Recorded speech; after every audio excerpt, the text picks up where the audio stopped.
This speaker is named Neville Johnson, and he is a seer, a prophet of the end times.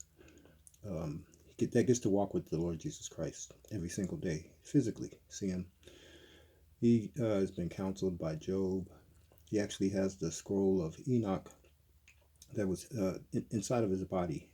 Um, an angel came to him one time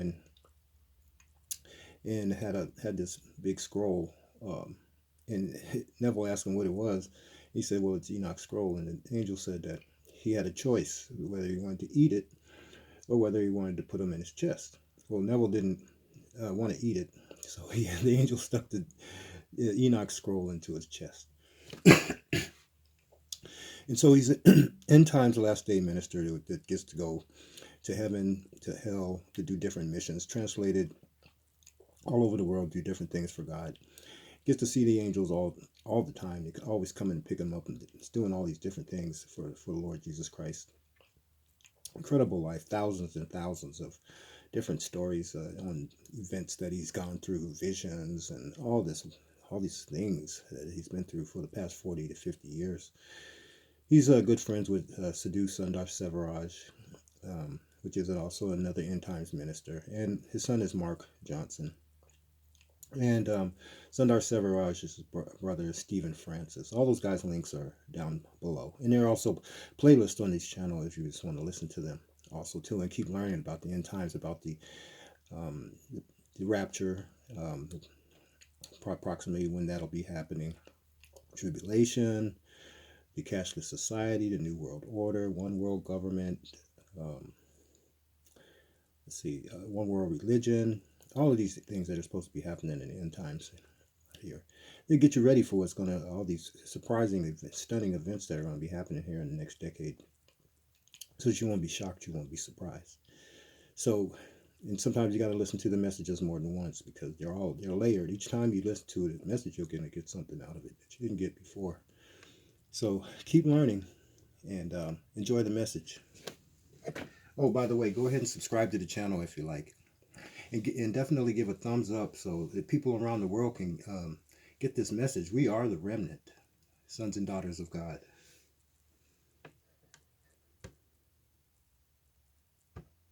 Welcome once again to the Word for the Week. We're going to continue on today. We've been talking about love and faith, sacrifice, and all of those things. Today, if I would put it, how would I say?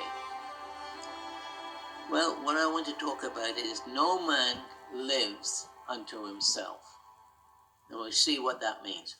No man, none of us live unto ourselves. Whether we like it or not, we don't live unto ourselves. We all leave our mark upon this planet Earth and the world, our little world, our big world in which we live. We all leave a mark. No man lives unto himself. There's a profound statement that the Apostle Paul made in Romans 14:7. It says, "For none of us lives unto himself, and no man dieth unto himself." And again in Philippians 1:20, "According to my earnest expectation and my hope, that in nothing I shall be ashamed, but that with boldness, as always so now, also Christ shall be magnified in my body, whether it be by life or death." These are kingdom principles. Nobody lives under themselves. You leave a trail behind you, and it's a very substantial trail. As you walk through this life, you leave a trail of life or death, and that trail remains and has a lasting impact of either being positive or a negative effect. These trails of influence remain and often multiply, even get bigger. This is one of the most fundamental realities of life. And we need to understand it. You know, the Apostle Paul went on to say in Romans 14:10, he said, "Why do you judge your brother? Why do you set you're not your brother? For we all shall stand before the judgment seat of Christ." We're all going to have to stand there. Verse 12, "So then every one of us shall give an account of himself to God." Now, we you cannot judge because you're not in possession to know all of the facts. We judge people, but we don't know their background. We don't know what they inherited from parents in the background. We don't know anything. We're not clever enough to judge people, so don't do it. Yes, okay. Not only we leave behind a trail of influence, but we create our own world, a heavenly realm or a hellish realm. We have that ability of human beings. What you emanate, light or darkness, listen to me, creates your world, your own private world. And it has a greater influence. Your thoughts, your emotions, your speech create your world. The Bible is very clear on this. What you emanate, light or darkness, is a power, and it forms the world in which you live in. Your thoughts and emotions and speech. In Luke chapter 11, verse 52, Jesus said, "Woe unto you lawyers, for you have taken away the key of knowledge. Ye didn't enter into them yourselves, and them that were entering in, you tried to stop them or hindered them." One of the keys to the kingdom is the key of knowledge. Interesting. The lawyers here were the authority on the Mosaic law, but they used it for their own benefit, their own ends. The church in the Dark Ages kept people in darkness, narrow-minded, not understanding the whole truth, and we're not fully out of that syndrome yet. The key of knowledge, understanding God's ways and principles and how things work.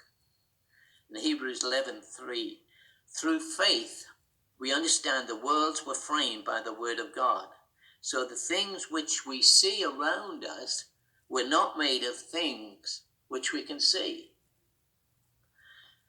So let's read that again and paraphrase it. So through faith, we understand that the worlds were framed by the word of God, not just this world, plural, the worlds.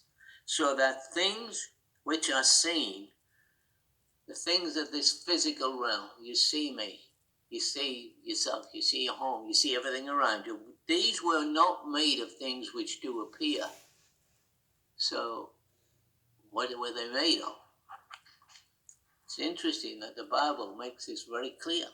Through faith, it says, we understand that God made this world out of invisible things by the spoken word. So by faith, which comes first, understanding or faith? No, it's faith comes first, then we understand. We have to believe that God created the heavens and the earth. The whole theory of evolution is so bizarre and so unscientific. It is unbelievable. And the Bible talks about in these last days, they will believe a lie. But through faith, we understand that God created. You can't come to understand unless you believe God. Believe. Through faith, we understand. Now, faith is the substance. Hebrews 11:1. Faith is a substance. Well, how can that be? It is a substance of things hoped for. It is the evidence that we do not yet see. It's a remarkable phrase. Faith is the substance of things which we are believing for, hoping for, and it is the evidence of things that we can't see. Faith is a substance, an essence, an underlying reality which we can't see. When you have faith, true faith, substance is created, substance is there. Faith creates substance, which through speech forms it into reality. So the substance, what is that substance? This is the whole process of creation. God created the world this way.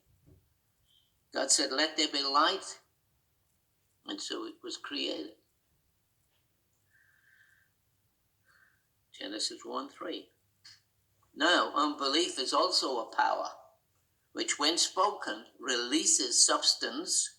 Now listen to me, releases substance which creates your world as you speak it. It creates your reality as you speak it. See, you leave behind a trail of life and death, or death. You cannot live unto yourself. You affect this world. You affect other people around you. You affect the home you live in. You affect the walls of the home you live in. You leave behind a trail of life or death. You affect nature around you. We'll look at that later. Unfortunately, the fall of man affected the whole of nature. Think about that. In Genesis 1:28, it said, God blessed them and said unto them, be fruitful, multiply, replenish the earth, and subdue it. Have dominion over the fish of the sea, the fowl of the air, and every living thing that moves upon the earth. And everything was perfect. Everything was perfect. Until one day, it changed. Adam sinned. It's interesting that God gave Adam dominion over the whole of this world, this earth. But you see, Adam sinned, and this is what happened. When Adam sinned, creation, the world around us, and creation, the natural world, was affected greatly. He said, from now on, because of this, Genesis 3:18, thorns and thistles shall bring forth, and they shall eat the herb of the field. In the sweat of your face shall you eat bread, till it return to the ground. For out of it was taken, and dust thou art, dust thou shalt return. You know, it's amazing. Everything was working perfectly. The whole of nature was doing great. No problems, nothing happening. There was no caterpillars eating the cabbages. Everything was perfect until Adam sinned. Because Adam was given dominion over that. When Adam fell, creation fell as well. That's important to remember. Thorns and thistles suddenly appeared. They'd never been here before. Years ago, I think it was now, I shared with what became known as the Baxter effect. Really important. There's a guy by the name, he's a scientist by the name of Cleve Baxter. And in the New York, he worked in the New York Institute of Polygraphic Work. And he was working with plants. And he decided they were using the same kind of technology, but a little more complicated, that they use with lie detectors, you know? And so it was running all of these tests. They wired up plants and stuff with lie detector technology. Now, if he decided to burn a leaf on a plant, they got a strong polygraph reaction to the plant. Went off the scale. Now, no, he didn't hurt the plant. He just decided to hurt the plant. Now, this is really important you understand this. He hadn't done it, but because he decided to do that, when the moment he decided to do that, something emanated from him that was destructive. He hadn't even done it physically. That was emanating from him. He didn't actually burn it. He just intended to. And the plant felt that, reacted to it. It went off the scale. So after long, careful clinical testing, he came to the conclusion that a plant, nature, will react in a measurable way just to the intent to harm it. This became known as the Baxter effect. Now, when you think about that, you see, it's very interesting. The next experiment was what's called the brine dump experiment. It involved a container of of shrimps in water in one room that was behind closed doors, another container of shrimps in water in another room. He took a shrimp out of the water, and it was alive. He dropped it into boiling water. Sounds gruesome, I know, but he dropped it into boiling water, and it died instantly. However, all of the shrimp that were down the way, all reacted. They thought, well, how can that be? So they ran this experiment over and over again. The same result. The shrimps that were not connected in any way to the shrimp that died, they were in another room further down, or went up, the polygraph went off the scale.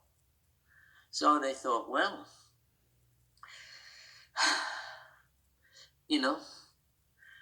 how does that work? What is happening there? The conclusion came, living things react to other living things, and they don't have to be close together. Plants react. Now, it's interesting that they also found that if you were cropping a plant, like picking fruit off it, tearing the fruit off, the plant didn't react. Neither did the other plants next to it react. You think, well, that's strange. You see, that's what the plant existed for. It was producing fruit. When they pruned it, then that meant cutting into it, they didn't react. And so, after going through, test after test after test, they realized it was the intent that was linked to the thought and the emotions that were creating this. So, they came to another remarkable, and this might kind of blow your mind a bit, but they came to another remarkable conclusion, that plants can remember. You think, come on. But experiments went like this. 2 plants were placed in a room. One man came in and ripped one of the other plants to pieces. The other plant was right next to it. And he was ripping this plant, destroying it, but not touching this other plant. Except the other plant reacted violently in the sense of the graph went off the scale. The plant reacted in that sense. The plant remembered what that man emanated. They found that when that man, weeks later, came into that room where that plant, the good plant was, the other one had been destroyed. Weeks later, when that man came into that room, the plant reacted. And you think, wow, that can't be. So after running it over and over and over, the same tests, they found it was the same thing. Plants remembered what that man was emanating when he destroyed the other plant. And it reacted. They also found that plants subject to shock and hurt of other plants fared badly and often became diseased. It also was found that if a human was injured in the presence of the plant, say he cut his hand and blood came out and those blood cells obviously were dying, the plants reacted to that as well. You say, well, how can that be? Well, in Genesis 4 and verse 10 it says, and he said, what have you done? The voice of your brother's blood cries out to me from the ground. Whoa. See, no one lives unto himself. Nobody dies unto himself. No man is an island unto himself. Nobody acts in isolation. You leave a trail behind you. Trail of life or death, destruction or healing, blessing or cursing. You create your world. See, this world, the earth, is angry and is hurting. Look at the weather patterns over the last decade, over the last few years. The earth is hurting and is angry. You see, we create our own hell or heavenly conditions. Romans chapter 8 and verse 18 it says, "For I reckon that the sufferings of this present time are not worthy to be compared to the glory that shall be revealed in us." Yeah, the world might be going to pot. The world might be disintegrating around us, but change is coming compared to the glory which is going to be revealed. The sufferings of this present time are not worthy to be compared with the glory that's coming. In Romans 8:19, "For the earnest expectation of the creature, of creation, waits for the manifestation of the sons of God." See, the earnest expectation.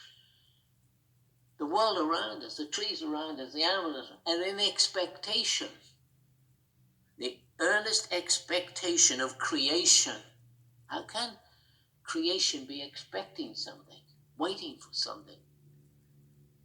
Waiting for the manifestation of the sons of God to do something about them, to help them. It's just the Bible. I'm not making this up. You know, Romans 8:20, "For the creature was made, the creation was made subject to vanity, less than what God intended," in other words. Not willingly. It wasn't their fault. Not willingly, but by reason of him who has subjected them in hope. How many of you know that creation has a hope? They're hoping for something. Romans 8:21, "Because the creation itself also shall be delivered," the creation around us, this physical faith, the animal creation, the trees, everything around creation, will be delivered from a bondage of corruption. Whoa. Where'd that come from? Into the glorious liberty of the children of God. For we know that the whole of creation right now is groaning. In other words, the whole of creation around us is hurting. It's travailing, listen to me, in pain, it says. Until now. Why? What's that now? Until the manifestation of the sons of God comes on the scene. You know, you cannot understand the wonder of God's world until you understand the hurt of this world, the hurt of creation, and start to be kind to it. Let me say that again. You cannot understand I got this from Enoch. You cannot understand the wonder of God's world unless you understand its hurt and start to be kind to it. That's something you need to the next few days think about. When Adam sinned, man fell, the whole of creation went down. What will bring healing to this abused creation? The sons of God moving in perfect love. You see, the environment is waiting for God's sons to love it back to its original condition. And it will happen. Faith, let's come back to faith before we close. Faith emits a creative power. Faith is a substance. It releases substance through the spoken words, feelings, and emotions. You see, for in Jesus Christ is neither circumcision availeth anything or uncircumcision, but faith that works by love. Ephesians 3:17, "That Christ may dwell in your heart by faith," only when you're grounded and rooted in love. Ephesians 3:17. So faith and love is creative when they're in harmony. It's a substance. Now, faith is the substance of things hoped for. So faith creates a substance that hasn't yet been formed, which is hoped for. Faith creates a substance. It's the evidence that can come into reality, but it's not seen yet, the Bible says. Faith takes hold of substance. Well, what is substance? That which you can't see. The great word that's substance is the Greek word hypostasis. It means the essence of foundation, from which all things exist. Now, what is the essence of this creative world? Atoms, of course. Everything's made of atoms, made of the atomic structures, the building blocks of all material, atoms.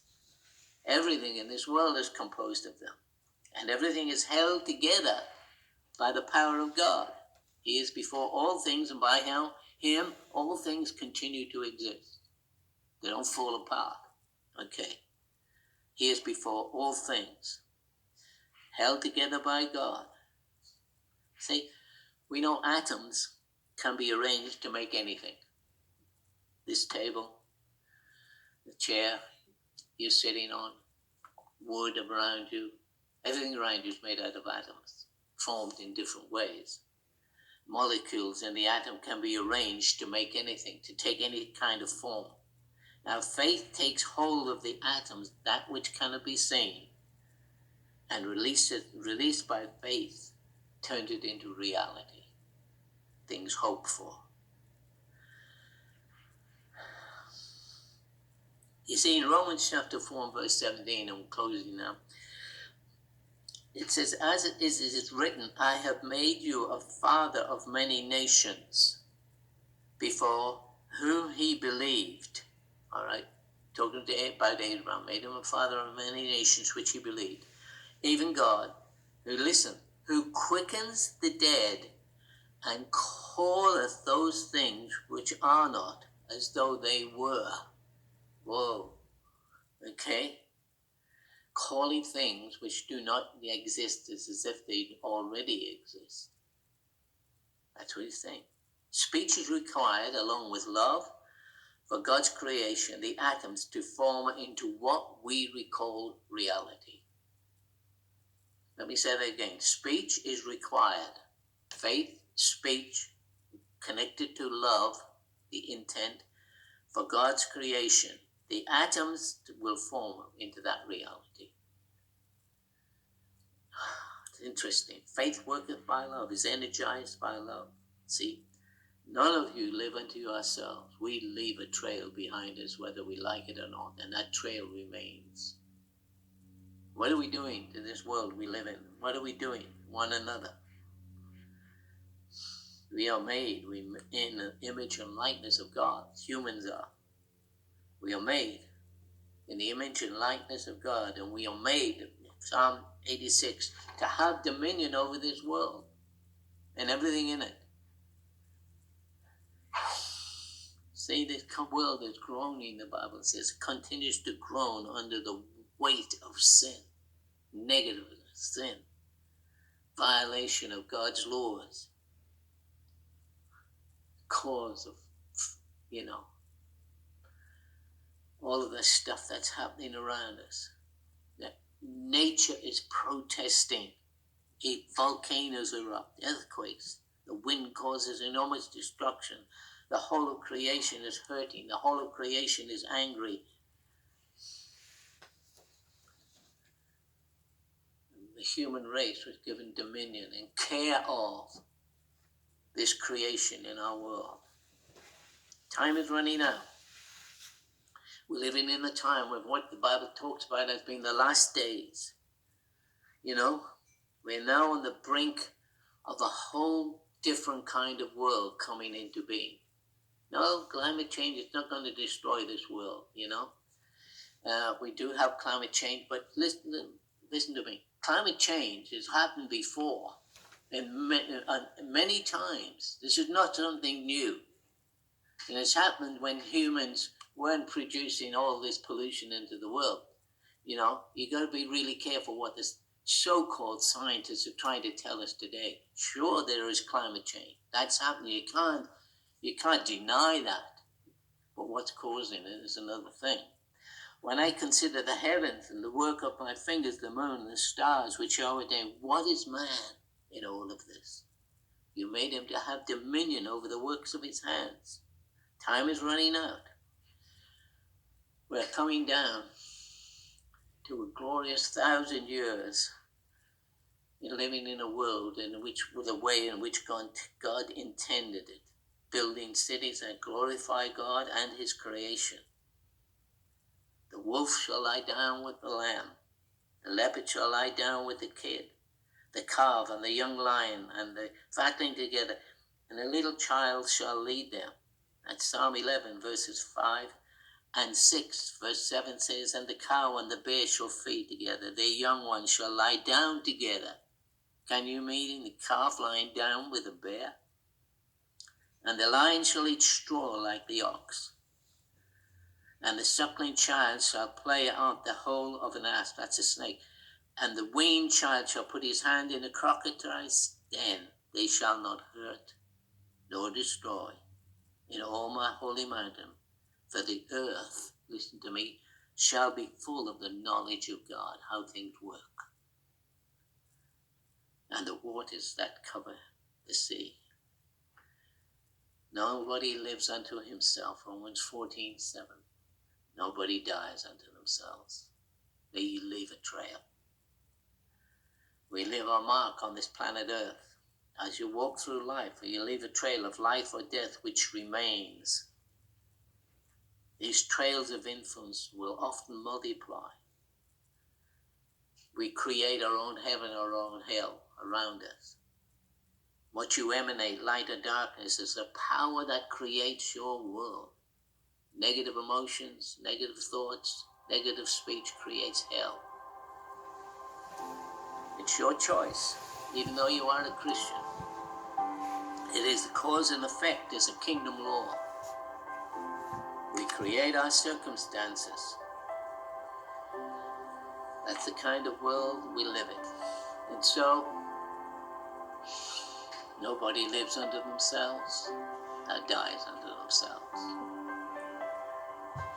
Because we're made in the image and likeness of God, we are constantly creating by the words that we speak, the emotions we emanate, the thoughts we have. Attitudes of fear, hate, jealousy, self-pity, or love, peace, praise, thanksgiving. They're not just attitudes. They're a force, they're a power which creates reality. So, like David said in Psalm 141:3, set a watch, O Lord, over my mouth and keep the door from my lips. God bless you. So if this type of teaching resonates with you, you can go to the playlist, the Academy of Light playlist on this channel. There's the Angel TV playlist, and then there's Jesus My King playlist also too. Or you can just go to those on the World Wide Web, or they're on YouTube channels also too. Go ahead and subscribe to the channel if you like, and give a thumbs up so other the children of God can get this message all around the world too. Have a great day in the mighty name of Jesus Christ.